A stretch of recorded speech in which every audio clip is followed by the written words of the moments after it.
Hey Glamfam, Linwood here, and today is going to be a really different style of video. So I'm going to be taking you guys along with me to go and do a consultation for microblading. For those who do not know, microblading is like a semi-permanent form of tattooing, which basically mimics hair-like strokes. Now when I say semi-permanent, that means it lasts anywhere from a year to about 3 years. It looks just like hair, so it doesn't look like an eyebrow tattoo. Basically what it does is it helps to kind of give you that fullness, things like that that you don't have. Now before anyone says anything, first of all, it's my face. I do what I want. But secondly, here's the issue. So basically, let me take this straw, this little janky straw. The proper brow shape comes from basically corner of nose, or for wider set noses, you would basically go from the inner portion of the nose here. But from corner of nose straight up, corner of nose through the center of the eye, and corner of nose through the corner of the eye. And if you notice, I don't really have tails to my eyebrows. They pretty much stop here. So in pictures and when you see me from a distance, things like that, it always looks like I just have little rectangle brows, just boop right there. So it would be nice to have a tail on my brow. That being said, I'm going to get my brows microbladed. I have been considering this for several years. I just hadn't found someone that I felt like would do it the way that I like, because a lot of people in Central Texas especially seem like the way that they do things is more like a brow tattoo, and I was not feeling the whole look of a tattoo. I don't want it to look like I've got makeup on. I want it to look like hair. My landscaper actually told me that his wife was an esthetician. I looked at her Instagram page and I was like, her work is fantastic. Her work looks like microblading is supposed to look. I'll just go ahead and share her Instagram link and the information down below.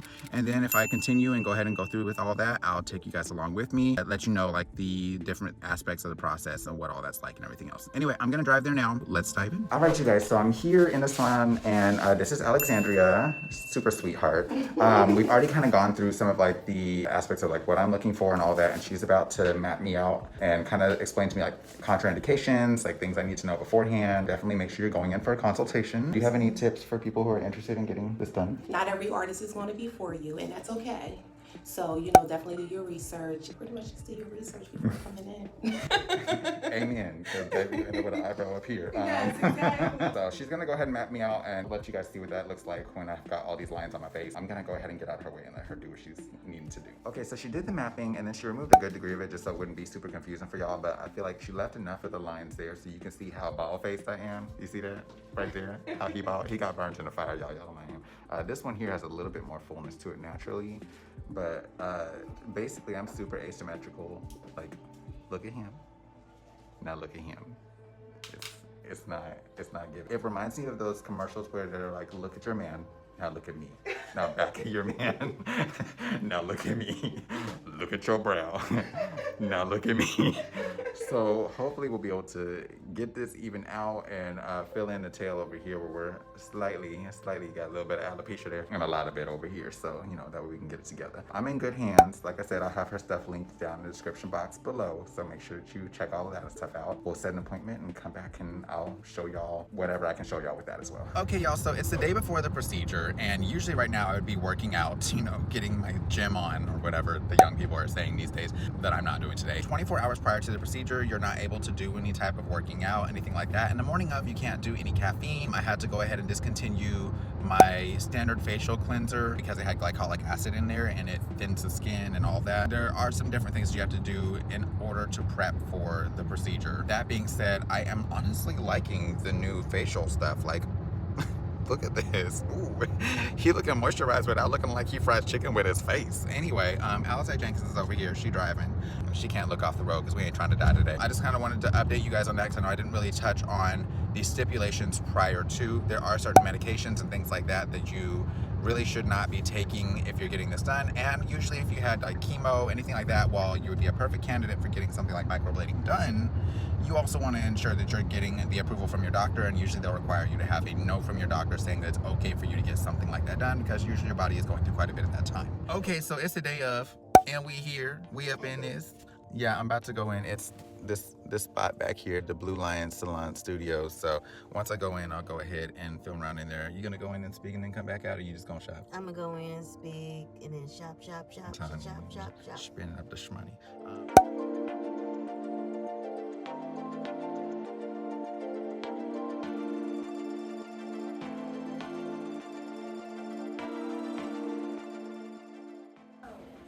Hi there. I'm already filming. Sorry. Hey, how are you? Good to see you. She drove me down. She gonna spend up the shmoney while I'm getting this thing. Yeah, your hair looks cute. My mapping set up, and pretty much I have my pencils. I have, my blade to shape the brows. Also have my caliber to make sure both brows are even on both sides. I also have this tool here. It's really cool. It actually allows me to find the middle of your forehead and everything. And alcohol to clean the brow. And then this ruler I use to, do the measurements and everything on the brows to map them. After I do your mapping, I'm going to clean this up while you're being numb, and I'm going to set up that part of the procedure. Okay, y'all heard that? She gonna numb me up so I don't feel nothing all up here. So that's praise the Lord. So I kind of don't like to set up both procedures at the same time. I like to keep them separate. So I set up the mapping, and then I'll clean up, make sure everything is clean and out the way so nothing gets cross-contaminated, and then I'll set up the microblading procedure. Gotcha. Awesome. Thank you for explaining all that. I appreciate you. All right, you guys. So I currently have on numbing cream, and we are set up back here. Alex was just telling me about her setup here, so let me see if I can get y'all in there. So the setup pretty much is my microblading tool here, and then also the actual blade. And then I have the little micro brushes and the pigment and the Feel Better Now, which is a topical anesthetic that goes on the skin. And the gauze and alcohol pads if I need them. Real simple. Okie dokie. I probably won't be filming during any of it because Alex drew my attention to the fact that when I talk, I have a tendency to raise this eyebrow over here, and I'm afraid that if I start filming, that my brows is gonna be trying to do the worm or something on her. So I'm not trying to be having all that going on. But I'll show you guys once we're completely finished because I want to be in her way. Okay, love you, bye. And we're back. So this is it completed. It still has to be washed, but I gotta wait like 3 hours before I can wash it. So there's some ink in there that's making it a little bit darker at the moment, but when they oxidize as they're healing, they're supposed to get a little darker as well. So it's a whole process, and then some of them will fade down. I'll keep you guys posted on this video in terms of like what it's looking like as it's healing, as it starts to flake, all that, in case you're interested in getting it done. I think she did a great job. You can see like the hair like strokes in through there. She had to do a bit more work on this one, so you can see like a little bit of redness. But yeah, I think they look good. I like the shape. So now it's just a matter of going through the healing process and trying my best not to scratch, because Lord, sweet Jesus. From what I understand, they're about to be itching like crazy, so we'll see. Okay, so I just washed them, so you can see them now. With the ink out, you can definitely see it's a lot more natural looking. Doesn't look like, oh, okay, you just had this done. It's looking like, oh, you just have a naturally full brow. Definitely satisfied with the results. I can't wait to see how it heals when the redness is gone and after the scabbing and all that type of stuff. But this is what it's looking like presently, and I'll keep checking in. Okay, so update time. We're on day 2.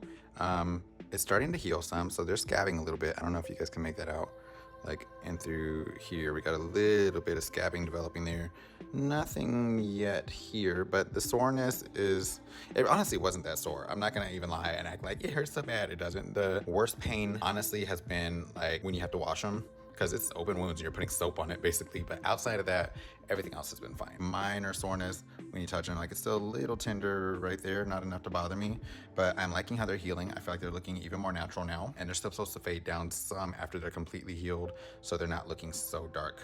But I'm honestly really satisfied. And it's nice to have tails on my eyebrows now. Look at God. Most people, when I told them I got it done, I had to show them before, which I'm just like, I feel like I can see it, but I guess people weren't paying that close of attention like that. So I think I'm supposed to heal over like the course of 10 days, 8 weeks total, but 10 days until like I can get back into some sort of regular stuff with exercising and all that. By then I'll be able to show you like if there's any distinct differences between day 1, of course, and now. So yeah, just keep you updated. Okay, bye. Okay guys, so I'm actually out of town for a teaching conference, but we're on day 4 now, and we have some minor flaking going on and through like this area. Now when it gets like this, if you're interested in getting this done, this is really important not to pick. Like I want to, because it looks like you've got crust and things there, but it's important that you don't, because you'll lose pigment in this instance. And I also feel like you want to make sure you're communicating with people who are in your friend group or that love you, things like that, that would have a tendency to pick things off of your face if it was out of place, you know, like moms, loved ones, whatever, like, hey, don't pick at it. It's got to go through this process, just for your knowledge. But it's still looking good, fading down much more than they were the first day. Definitely looking really nice in my opinion. I'll check in later. Okay, so quick update. It's still day 4, but you can see the flaking has gotten a bit worse, and the itching has kicked in. It's not excessive, but it's enough for me to be like, okay, let's press, let's pat, maybe a light tap from time to time, but it's challenging not to touch them at this point. You also don't want to scratch, so that's something to keep in mind. But yeah, just so you can see some of the flaking here. I feel like it's more noticeable in person. I probably seem crazy for even showing all this. You can kind of see in that brow, see the flaking right in through here. So that's beginning. It's not looking like hecka excessive. Like, I don't feel like people are noticing it. Probably just like dry skin to them. To me, it's noticeable, but it's not bothersome. The most bothersome part to me at this point is the itch. I'll keep you posted, but I'm hoping that this phase only lasts for like a day or so. We'll see. Okay, you guys, so we're 9 days in. It looks as though we are completely healed. No more scabs, all that. And I want you guys to see how things are looking now that it's all kind of settled down. I'm pretty open about this sort of thing. So like, I've been letting people know that I had my eyebrows microbladed. The general consensus I keep getting from everyone is, I can't even tell. It looks so natural. And I just want you guys to see up close. That way you are at least able to kind of see and consider like, oh, okay, how do I feel about that? So you can kind of see like the lines and things in there. Just a few there. All the fill that's gone in through here. Now I still have to go back for touch-ups in about 7 weeks, but that way you guys can kind of see how these are looking. I'm probably not gonna put touch-ups on this video just because it would drag it out way too long. Let me know your thoughts in the comments down below. I'm gonna share Alexandria's information in the description box and in the top pinned comment down below. And that way, especially if you're in the Central Texas area, you're able to book with her. She's been excellent, super sweet. And on top of that, you guys can see how natural these brows are looking. Now, she does have other options if you're one where like you want it to look like you have on makeup and all that, but obviously I wasn't trying to do that. That is an option for you as well. Anywho, until next time, you guys, take care, God bless, and stay glam. You know I love you, boo. Bye.